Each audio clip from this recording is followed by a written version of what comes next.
Cinderella. There was once a girl called Cinderella. She was very pretty, but her clothes were old and patched. She lived with her cruel stepmother, who made her scrub floors and work hard all day.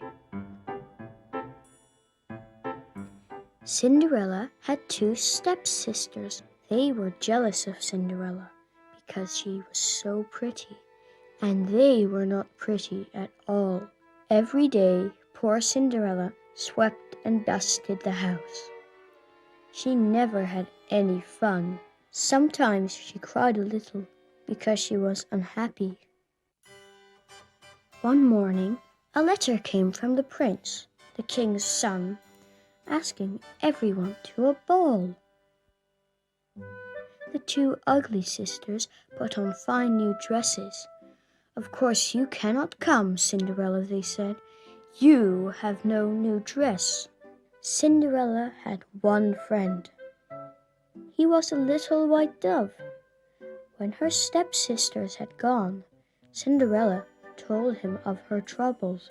"I'll fetch your fairy godmother," cooed the white dove. "She will help you." The fairy godmother came.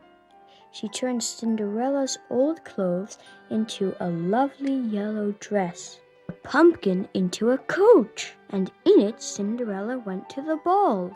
"But you must come back home at midnight, for then your dress will turn back to rags and patches." When Cinderella got to the palace, the prince came to welcome her. She was the most beautiful girl he had ever seen. "May I dance with you?" the prince asked Cinderella. The band began to play, and the prince danced every dance with Cinderella. He had fallen in love with her, but suddenly Cinderella heard the clock strike. 1, 2, 3, 4, 5 went the clock. Cinderella ran from the palace. 6, 7, 8, 9, 10 went the clock. She dropped her shoe as she ran. 11, 12 went the clock. As she reached home, she was in her old dress again. The prince was very sad. Who was that beautiful girl?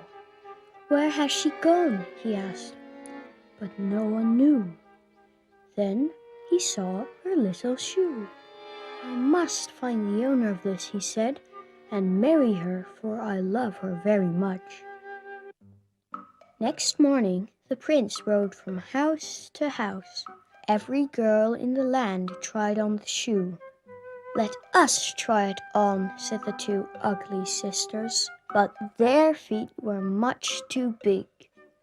Then a herald found Cinderella in the kitchen. "You must try on the shoe too," he told her. She tried on the little shoe, and it fitted perfectly. The prince was overjoyed to find Cinderella again. He took her to the palace and gave her a sparkling wedding dress. Cinderella and the prince were married the next day and lived happily ever after.